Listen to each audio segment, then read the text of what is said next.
제가 최근에 읽었던 기사 하나를 소개해 줬습니다.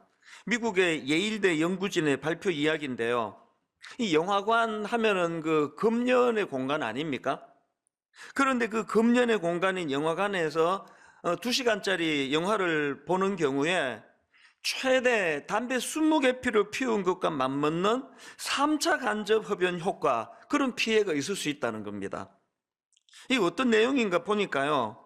이제 그 담배 피우는 사람 옆에 있으면은 그 사람이 피우는 연기 때문에 2차 간접 흡연 피해를 본다고 하지 않습니까? 그런데 이 3차 간접 흡연 효과라는 거는 이제 그렇게 담배를 피우는 사람이 영화관에 들어오면은 그 자리에서 담배를 안 피더라도 이미 그 사람 옷과 피부 등에 묻어 있는 담배 연기 성분이 영화관 내부에 유입이 돼가지고 그 공간을 오염시킨다는 이야기입니다. 그래서 그 연구팀에서 실험하기를, 이제 실험하기 전에 영화관 내부를 충분히 환기시켰음에도 불구하고 연구하면서 보니까 시간이 지나면서 거기에 발암 성분인 벤젠 이런 것들을 비롯해 가지고 담배 연기에 포함된 35가지 성분이 발견이 되더라. 그래서 이제 앞에서 말씀드린 내용처럼 영화관에서 그 2시간짜리 영화를 보는 경우 최대 담배 20개피를 피운 것과 맞먹는 간접 흡연 피해를 보게 되더라. 그런 요지의 이제 내용이었습니다. 그래서 제가 우리 집 아이들에게 그런 얘기를 했더니 하나같이 반응이, 에이, 그런 게 어디 있냐고.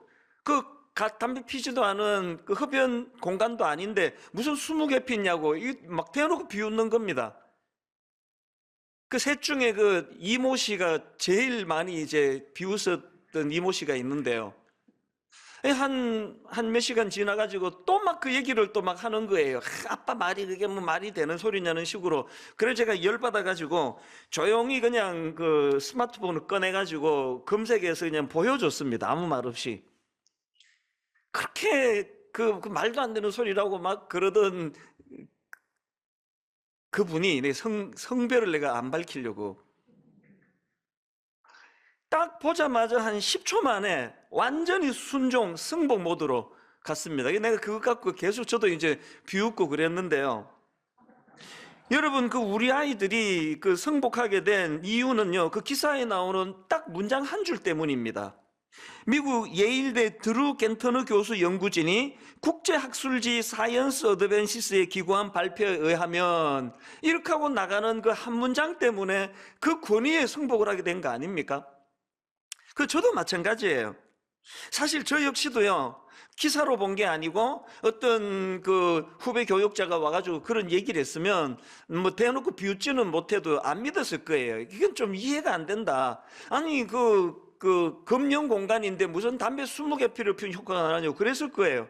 저 역시도 그 말을 100% 믿을 수 있게 된 거는 그 학자들의 권위, 미국 예일대 드루 겐터너 교수 연구진이 국제학술지에 기고한 발표라고 하니까 그게 권위가 되니까 승복이 되는 거 아닙니까? 믿어지게 되는 거고요. 그래서 제가 그날 제 마음에서 이 권위란 무언가? 권위는 어디서 생겨나는 것인가?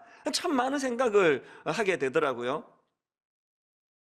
제가 오늘 본문을 묵상하다가 최근에 경험한 우리 아이들과의 그 이야기가 불쑥 떠오른 이유가 뭐냐 하면은 오늘 본문에서 예수 그리스도가 보여주시는 말씀의 권위, 이런 거 오늘 다루는 내용이기 때문에 그렇습니다. 오늘 말씀의 배경이 어떻게 되는가 하면은 지난 시간에 살펴본 것처럼 이제 예수님께서 세례를 받으시고 그리고 광야에서 유혹을 받으시고 또 그것을 이겨내시고 그리고는 이제 함께 일할 제자들을 뽑으신 이후에 오늘 본문에 보면은 저자 마가가 예수님의 가버나움에서의 사역을 이제 첫 번째로 소개하는데 이 마가가 강조하고 싶은 게, 본문에서 강조하고 싶은 게 뭐냐 하면은 이 상대방을 승복시키는 이 예수님 말씀의 권위, 이게 오늘 본문에서 굉장히 강조가 되고 있다는 겁니다. 실제로 본문에 보면은 이 권위라는 단어가 2번이나 결정적으로 쓰여지는 것을 볼 수가 있습니다.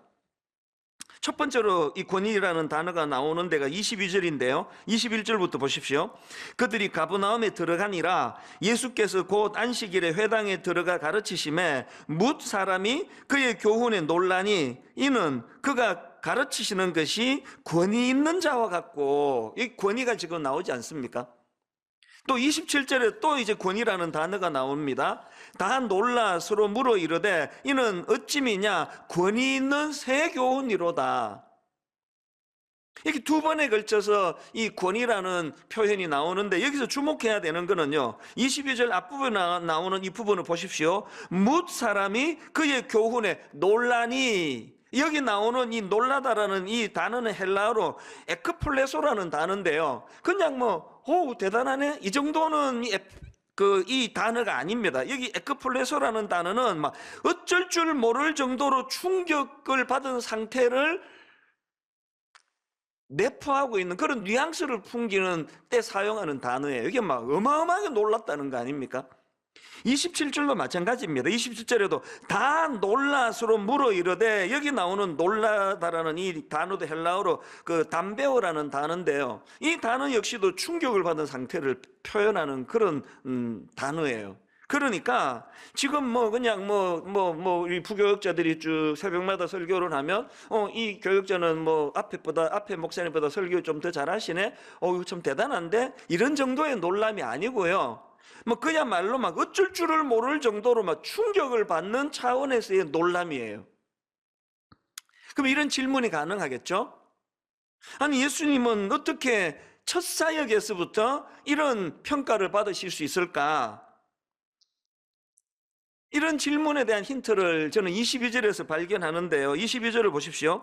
뭇 사람이 그의 교훈에 놀라니 이는 그가 가르치시는 것이 권위 있는 자와 같고 서기관들과 같이 아니함일러라. 이 예수님의 말씀에 놀라는 그 놀람을 그 서기관들의 가르침과 지금 대조하면서 설명하고 있는, 이게 뭘 의미하느냐, 여기서 말하는 서기관들은 율법을 전문적으로 연구하고 가르치는 율법 전문 학자들을 말합니다. 그러니까 여기서 이제 서기관들과 같지 않다는 이 말씀은 그 당시 서기관들을 폄하하는 차원에서 나온 말이라기보다는 이 예수 그리스도의 가르침의 말씀의 탁월함을 강조하기 위한 표현이거든요. 그러니까 지금 사람들이 예수님의 가르침에 막 충격을 받을 정도로 놀라는 이유는 그동안 자기들이 들어오던 그 인간들의 가르침, 인간들 학자라고 하는 전문가라는 사람들의 가르침과는 근원적으로 이게 차원이 다른 말씀이기 때문이다, 이걸 강조하는 거고요. 그런가 하면 또 하나, 이렇게 예수님이 전하는 메시지 내용도 탁월하지만 예수님의 가르침에는 이 귀신을 쫓아내는 능력이 동반된 말씀이기 때문에 충격을 받는 겁니다. 23절 24절을 다시 보십시오. 마침 그들의 회당에 더러운 귀신 들린 사람이 있어 소리 질러 이르되 나사렛 예수여, 우리가 당신과 무슨 상관이 있나이까? 우리를 멸하려 왔나이까? 나는 당신이 누구인 줄 아오니 하나님의 거룩한 자니이다. 그랬더니 25절 26절을 보십시오. 예수께서 꾸짖어 이르시되 잠잠하고 그 사람에게서 나오라 하시니 더러운 귀신이 그 사람에게 경련을 일으키고 큰 소리를 지르며 나오는지라. 이 예수님의 말씀의 권위, 여기 안에는 그 당시 서기관들과 같은 단순히 학문적인 이론만을 전하고 가르치는 정도가 아니라 이런 실제적인 능력이 내포되어 있었기 때문에 27절에서 너무나 놀라면서 이는 어쩌미냐 권위 있는 새 교훈이로다, 이런 표현이 이제 나타날 수 있는 것입니다. 제가 오늘 이 본문 말씀을 주목하는 이유는요, 참 많은 분들이 가슴 아프게도 오늘날 강단이 그 능력을 잃어버렸다, 오늘 강단이 신뢰를 잃어버렸다, 이런 말들이 참 심심찮게 들려지는 그런 시대를 살아가기 때문에, 그래서 이제 참 마음이 아픈 거 아닙니까?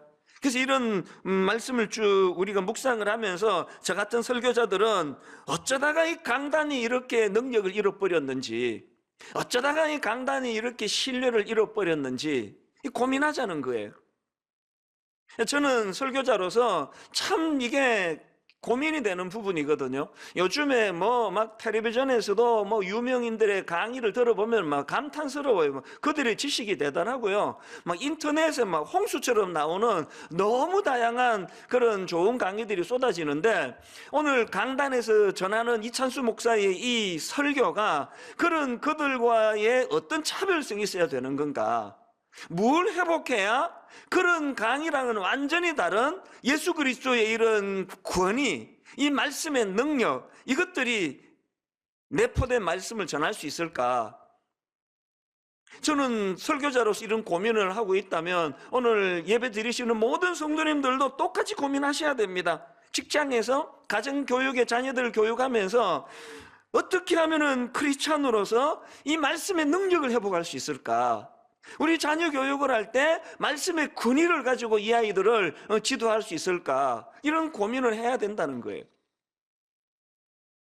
이런 점에서 저는 오늘 본문에 나오는 이 예수님의 그 말씀의 그 권위를 보면서 여기서 우리가 이런 고민에 대한 대안들을 좀 몇 가지 찾을 수 있다고 생각을 하는데요. 이걸 좀 오늘 제가 좀 나누고 싶습니다. 오늘 본문 말씀에서 우리가 발견하는 몇 가지 대안이 있는데요. 첫 번째 대안이 뭐냐? 이런 말씀의 능력을 회복하기를 원한다면 우리 삶 자체가 예수님의 권위로 더딥혀져야 된다는 것입니다. 앞에서도 말씀드렸지만 이제 두 번이나 이 권위라는 단어가 이제 두 번이나 나오는데요. 22절에서 그가 가르치는 것이 권위 있는 자와 같고, 또 27절에 이는 어찌 미냐 권위 있는 새 교훈이로다. 이렇게 두 번에 걸쳐서 이 권위가 나오는데요. 헬라어로 이 권위는 엑수시아라는 단어입니다. 근데 제임스 에드워즈가 쓴 마가복음 주석서에 보면은 이 엑수시아라는 이 권위를 나타내는 엑수시아라는 단어는 주로 초자연적인 권위를 나타낼 때 사용되는 단어라고 설명을 하고 있는데요. 이 마가복음에는 이 엑수시아라는 단어가 9번 등장을 합니다. 그 중에 6번이 이 예수님에 대해서 설명을 할 때 이 권위 엑수시아라는 단어가 나오고요. 나머지 3번의 경우도 예수님이 세우신 또 예수님께 부여받은 사도들의 권위에 대해서 였다는 것입니다. 그러니까 이 마가복음에 9번 등장하는 권위라는 엑수시아라는 단어 모두가 다 이 예수 그리스도와 관련해서 예수님이 가지신 권위와 관련해서 사용됐다는 공통점이 있다는 겁니다. 그리고 더 중요한 게 뭐냐? 팀 켈러 목사님이 쓴 이 왕의 십자가라는 책에 보면은요, 이 엑수시아라는 이 단어는 오리지널에서 나온 이런 뜻을 갖고 있다는 겁니다. 오리지널에서 나온 권위. 그리고 그 책으로 말하면 이 저자에 해당되는 어원을 갖고 있다는 겁니다. 이런 설명들이 뭘 강조하는지 아시겠죠? 서기관들은요, 그들이 가르칠 때 나오는 그 말씀의 권위는 오리지널에서 나온 게 아니에요. 전통에서 배우고 율법 책에서 배우고 받은 권위를 전하는 것뿐이에요. 여기에 반해서 예수 그리스도의 이 말씀의 능력은 당신 자체가 권위이기 때문이라는 겁니다. 저는 이런 설명들을 쭉 보면서 설교자인 제가 진짜 귀담아 들어야 될 부분이 이거더라고요. 여러분, 지금 제가 전하는 이 설교는요, 제가 가진 오리지널 지식에서 나오는 게 아닙니다. 전부 이분의 지식, 저분의 가르침, 또 하나님이 주시는 어떤 깨달음, 이런 것들을 녹여가지고 설교하는 거 아닙니까? 그래서 제가 마가복음 설교를 준비하면서 지금 구입한 책만 해도 30권이 넘습니다. 이게 무슨 그 박사 논문 쓰듯이요, 전부 각 줄을 다 따라야 되면 이 설교가 막 누더기가 될 거예요. 뭐로 의미합니까? 다 남의 지식을 차용해서 가르치는 거 아닙니까? 예수 그리스도의 가르침과 우리 인간의 가르침의 차이가 바로 여기에 있다는 겁니다. 목회자로서의 권위도 마찬가지 아닙니까? 예수님의 권위로 더딥혀서 가진 권위지, 이 권위가 제 안에서 나온 거라 생각하면 그거 좀 곤란한 이야기예요. 그래서 목회자가 자기 권위를 절대화시키면 절대로 이거는 이 나쁜 짓이다, 이 인식을 해야 됩니다. 그리고 성도님들도요, 그 목회자를 뭐 사랑하고 존경하는 마음은 이해가 되지만 너무나 그 목회자의 권위를 절대화시키는 건 그건 굉장히 위험한 거예요. 이단 감별법 간단합니다. 그런 자기가 오리지널인 것처럼, 자기가 권위의 절대화인 것처럼 시도하는 건 다 이단이에요. 자꾸 너무 지나치게 인간 지도자들을 띄우고 그렇게 절대시하는 거, 이게 전부 다 비성경적인 겁니다. 목회자들인 저희들이 먼저 그 사실을 겸손하게 인정하고 이 권위의 근원, 엑수시아 되시는 예수 그리스도, 그분께 가까이 가고 그분과 드디품으로 나오는 그런 존재임을 늘 인식해야 되는 거, 목회자뿐만이겠습니까? 오늘 우리 모든 순장님이든 가정의 부모님이든 또 어떤 분야의 지도자로 살아가시든지 간에 늘 우리는 권위의 오리지널 권위자 되시는 예수 그리스도와 가까이 그분과 더불어서 교제할 때 생겨나는 이거, 그래서 이제 자꾸 이제 이 목회자로서 권위가 안 생기고 신뢰를 잃어버리면요, 뭐 어디다가 막 그렇게 신용하는 게 아니라 권위자 되시는 주님께 더 가까이 가는 거, 그게 가장 근원적인 대안이라고 생각을 합니다. 이게 첫 번째 대안이고요. 그런가 하면은 본문에서 발견되는 두 번째 대안이 있는데요, 정결한 그릇으로 준비되어야 한다는 것입니다. 이게 무슨 뜻인지 제가 설명을 드릴게요. 오늘 본문에 보면은 참 흥미로운 그 포인트 하나를 발견할 수가 있는데요, 26절을 보십시오. 귀신은 이렇게 묘사합니다. 더러운 귀신이 그 사람에게 경련을 일으키고 큰 소리를 지르며 나오는지라. 여기 보면은 귀신도 능력이에요. 사람을 소리 지르게 만듭니다. 그런데 아무리 능력을 가졌다 하더라도 귀신은 더러운 귀신이에요. 그리고 더 재밌는 건요, 그 더러운 귀신이 예수 그리스도를 어떻게 표현하는가 보니까 24절을 보십시오. 나사렛 예수여, 우리가 당신과 무슨 상관이 있나이까? 우리를 멸하러 왔나이까? 나는 당신이 누구인 줄 아노니 하나님의 거룩한 자니이다. 이 굉장히 흥미롭지 않습니까? 이 두 대조가 뭘 강조하는 겁니까? 먼저 우리가 기억해야 되는 거, 여러분, 사단은요 사람을 더럽히는 존재라는 걸 기억하셔야 됩니다. 그렇기 때문에 그 악한 귀신이 능력이 많으면 많을수록 더 악해지는 거예요. 악한 능력이에요. 인간을 더럽히는 존재. 여기에 반해 우리 하나님은 능력 많으신 하나님이기도 하지만 그분은 거룩하신 분이에요.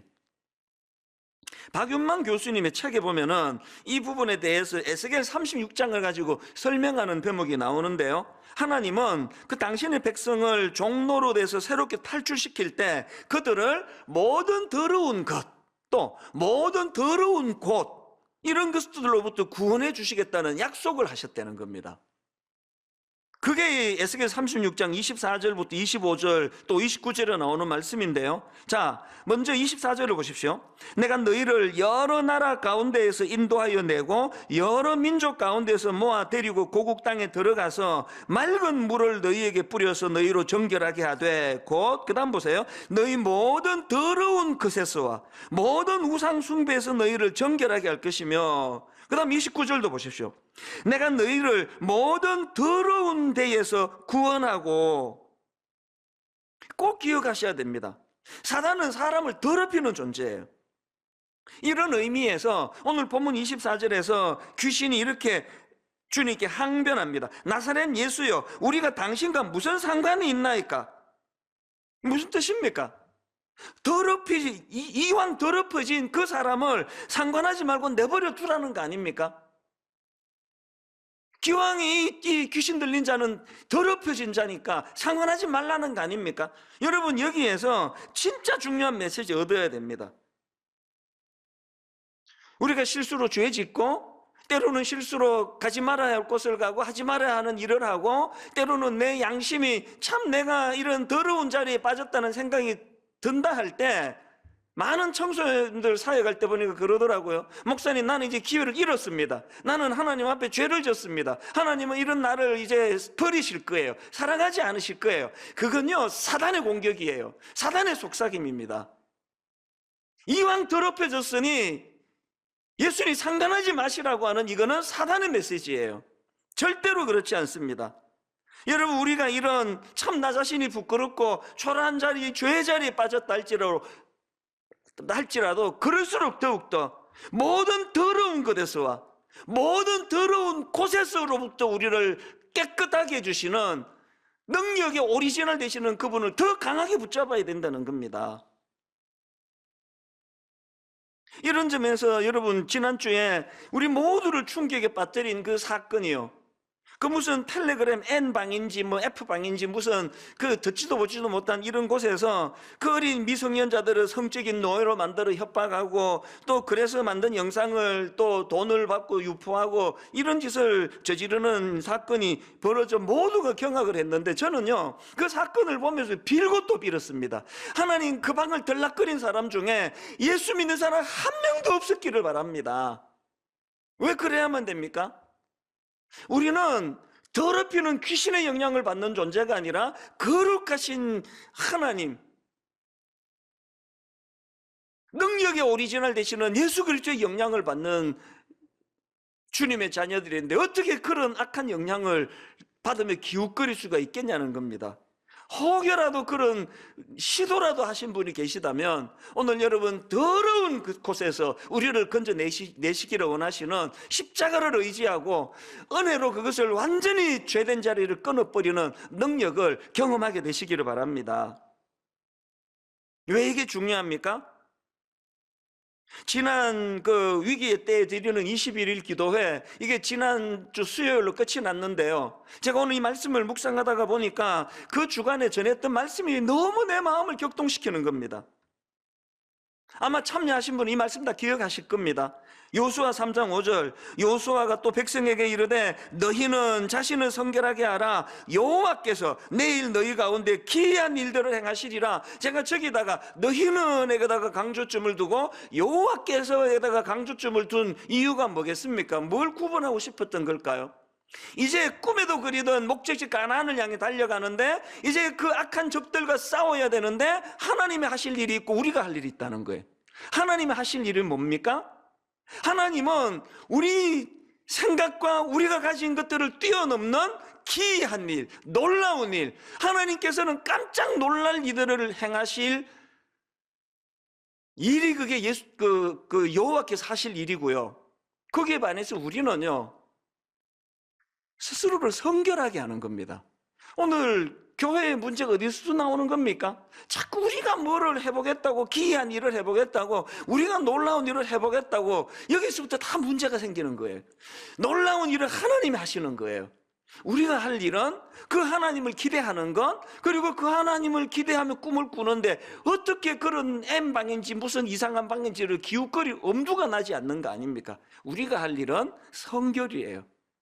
거룩하신 하나님을 닮아가는 거거든요. 그렇기 때문에 저는 디모데후서 2장 20절 21절은요 모든 그리스도인들이 이 마음의 중심에 새겨야 될 말씀이라 생각합니다. 큰 집에는 금그릇과 은그릇뿐 아니라 나무그릇과 질그릇도 있어 귀하게 쓰는 것도 있고 천하게 쓰는 것도 있나니 그러므로 누구든지 이런 것에서 자기를 깨끗하게 하면 귀히 쓰는 그릇이 되어 거룩하고 주인의 쓰심에 합당하며 모든 선한 일에 준비함이 되리라. 이게 세상의 가치관과 결정적인 차이라 생각합니다. 세상은요 꽁 잡는 게 매라 그래요. 무슨 짓을 저질렀든지 그냥 뭐 이루기만 하면 된다 생각합니다. 큰 그릇 되기만 하면 된다 생각합니다. 그러나 하나님의 시선은 그가 얼마나 큰 그릇을 만들었냐에 있지 않고 그가 깨끗한가? 제가 몇 주 전에 미자립교회 월세 대납 운동을 시작하면서 그때 설교 시간에 찬양 부르고 나서 제가 강조하며 던졌던 메시지 기억하십니까? 지금 너무너무 많은 분들이 지금 미자립교 월세 대납 운동에 동참하시고요. 막 깜짝깜짝 놀라는 그런 뭐 현재로 제가 보고받기로 뭐 이것저것 다 합쳐가지고 26억 원인가 들어왔거든요.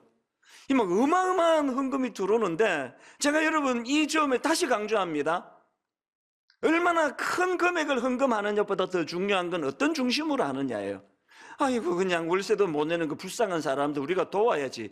그런 마음에 헌금하지 마세요. 이건 그 정신이 아닙니다. 그 큰 그릇에 노출되어 있는 사람들이 가진 오염된 생각이에요. 저는요, 많은 그 미자리 교회 목사님, 특히 그 사모님들을 만날 때마다 저는 늘 감동을 느껴요.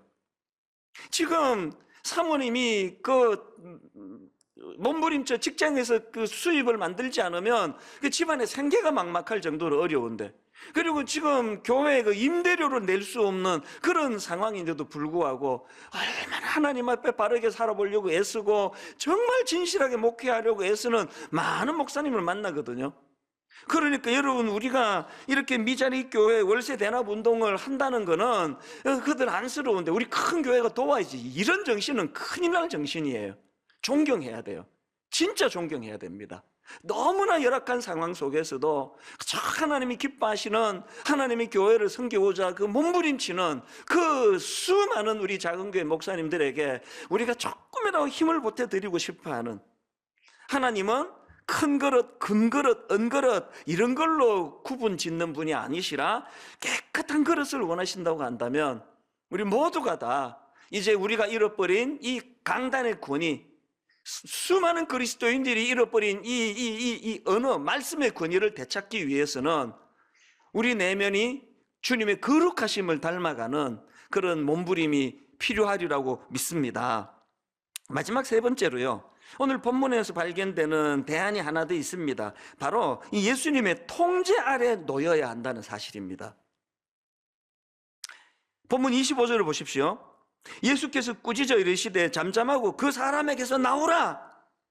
예수님의 이 명령에 그 사람에게 악한 영향을 미치는 귀신과의 격리를 말하는 거 아닙니까? 그 사람에게서 나오라. 이 영향력의 문제예요. 그리고 바로 앞에 나오는 23절에 그 귀신 들린 사람의 참 가슴 아픈 모습이 이거 아닙니까? 마침 그들의 회당에 더러운 귀신 들린 사람이 있어 소리 질러 이르되, 지금 여기 우리 교육자들 몇 명이 함께 예배를 드리고 있는데요, 지금 제가 막 설교를 하는데 어느 막 젊은 목사가 막 소리 지르면서 저한테 뭐 얘기하고 아무도 안 하잖아요. 이 시간에는 그러면 안 되는 시간이니까요. 지금 여러분, 하나님의 아들 예수 그리스도가 신적인 권위를 가지고 지금 말씀을 전하고 계시는데 막 어떤 사람이 막 소리를 질러대는 거예요. 그러면 안 된다는 거 자기도 아는데요, 통제가 안 되는 거예요. 통제가. 이게 귀신의 영향력입니다. 오늘 우리 시대의 비극이라는 게 이거 아닙니까? 이 귀신 들린 사람의 강력한 특징 중에 하나인 통제가 되지 않는 삶. 제가 앞에서 그 텔레그램 N방인지 뭔가 하는 곳에서 미성년자들을 성적인 노예로 삼고 그 영상을 아주 못되게 퍼뜨리고 그걸로 돈을 벌고 그랬던 그 청년이 잡혔는데요, 그 청년이 잡혀가지고 그 하는 말이 멈출 수 없었던 악마의 삶을 멈춰줘서 감사한다. 수많은 사람들이 이 말에 또 막 되게 분노를 하더라고요. 무슨 의도로 저런 말을 하느냐고. 그런데 여러분, 저는요, 붙잡혀가지고는 멈출 수 없었던 악마의 삶을 멈춰서서 감사한다는 이 말이 자기를 너무나 비참하게 만든다는 생각을 하게 되는 겁니다. 그렇게 강제로 감옥 보내줘야지만 멈추어지는 이게 얼마나 비참한 거냐고요. 저는 그 말을 들으면서 신앙적으로 그 무슨 생각이 드느냐 하니까, 여러분, 예수 믿는다는 게 뭘 의미합니까? 예수 믿는다는 거는요, 멈출 수 없게 만드는 악마의 삶을 멈추게 하는 능력입니다. 누가 저보고요, 이 목사님, 당신에게 예수님은 어떤 존재입니까? 이렇게 물으신다면요, 저는요, 숨도 쉬지 않고 대답할 답이 있습니다. 저에게 예수 그리스도는요, 제 삶의 억제력이세요. 억제력. 탐심이 찾아올 때 억제하시는 억제력. 누구에 대한 분노와 울분과 미움이 찾아올 때 억제하게 만드는 거. 내 안에 욕망이 찾아올 때 그걸 억제하게 만드시는 능력. 예수 믿는 사람은요, 붙잡혀가지고 감옥 가가지고 이제야 억제할 수 있어서 다행이다, 감사다, 이런 말 하면 안 되는 거예요.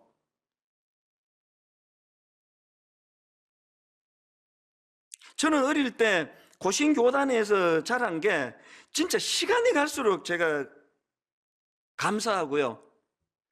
늘 제 마음에 그런 고신교단에서 자란 거에 대해서 하나님께 감사해요. 왜냐하면 굉장히 엄하게 신앙교육을 시켰기 때문에요. 뭐 술, 담배 이거 뭐 상상도 못했습니다. 그래서 뭐 막 그 술 마시고 싶고 담배 피우고 싶고 이런 마음이 찾아올 때마다 저에게 가르쳐 준 그 고신교단의 신앙교육의 핵심은 억제력이에요. 그 뭐 그냥 뭐 담배 피지 말라는 게 성경은 어디 나오느냐, 뭐 술 마시지 말라는 게 어디 나오느냐, 그렇게 복잡할 거 없습니다. 그 못된 니코틴, 그 못된 담배 연기를 이 거룩한 성전이 내 몸 안에 들이지 않기 위하여 몸부림을 치는 거예요. 억제력. 제가 오카노 목사님 만난 걸 복이라고 생각하는 여러 이유 중에 하나가 30대 초반에 담임 목사님이신 오카노 목사님을 지켜보면서 아, 목회자의 길은 억제력이구나, 이걸 가르쳐 주신 분이에요. 내 하고 싶다고 내킨다고 다 하면 살 수 있는 게 아니구나, 이걸 저는 그분에게서 배웠거든요. 전 대학 시절에 SFC라는 선교단체, 대학교에 때 만났던 제 1년 선배님, 2년 선배님, 그분들이 제게 가르쳐 준 게 억제력이거든요. 사실 지금 생각해 보면은요, 뭐 19살, 20살에 기껏 뭐 선배님들 해봐야 뭐 21살, 22살밖에 안 돼요. 20대 초반이에요. 뭐 19살이나 20살이나 뭐 20살이나 21살이나 뭐 지금 제 나이에 보니까 그게 뭐 무슨 차이가 있습니까? 그 젊은 선배들인데도 불구하고요, 제 대학 시절에 저에게 신앙은 억제력이라는 걸 가르쳐 준 너무너무 고마운 분들이, 그게 제게 가르쳐 준 영향력이 억제력.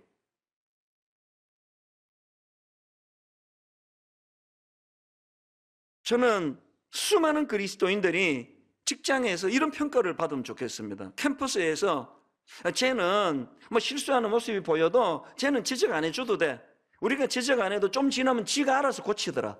이게 그리스도인이 받아내야 되는 가장 중요한 모습이라고 생각합니다. 왜 지적 안 해도 됩니까?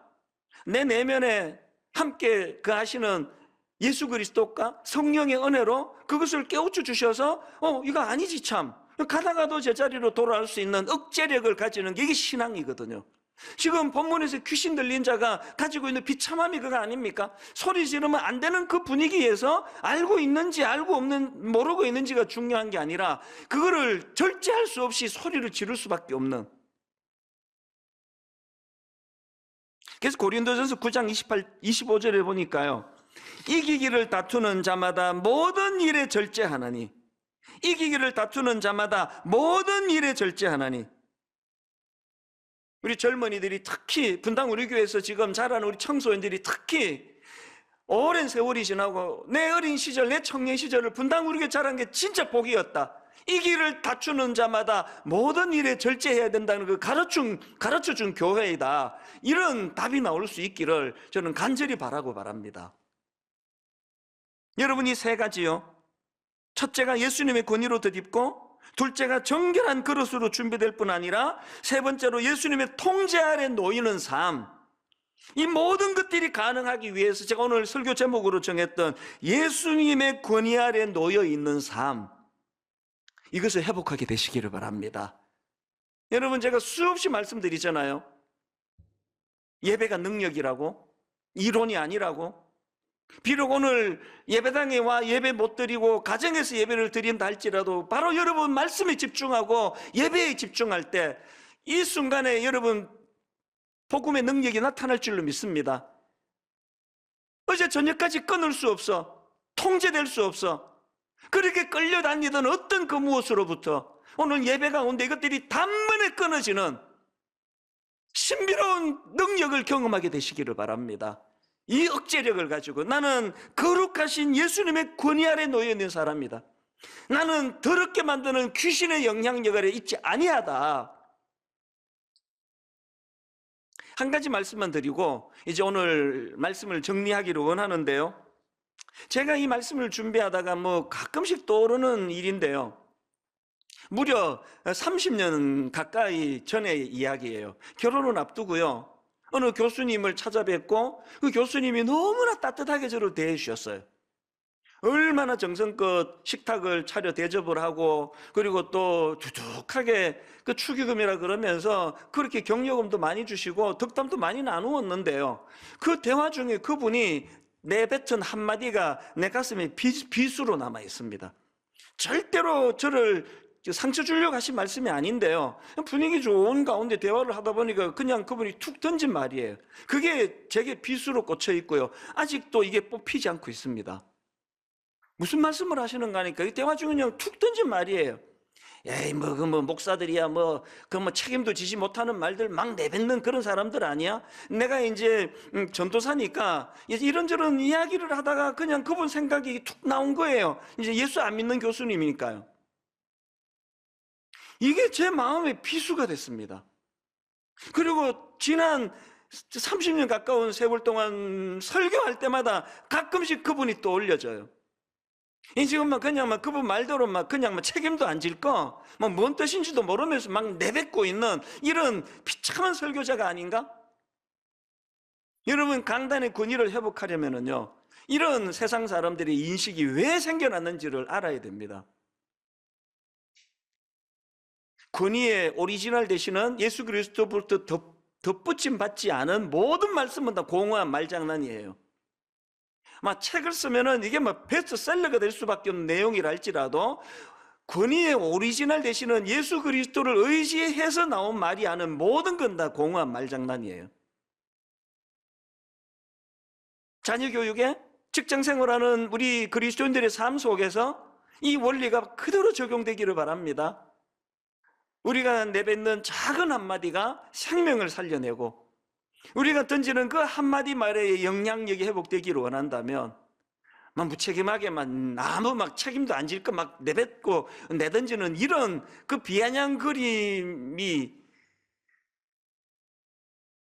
우리들 삶에서 이게 나타나지 않기 위해서는 오늘 말씀에서 보여주신 예수 그리스도의 권위, 특별히 말씀의 권위, 그 말씀의 권위 아래, 그 영향력 아래 놓여 참 은혜를 사모하는 그런 성도님들 되시기를 바랍니다.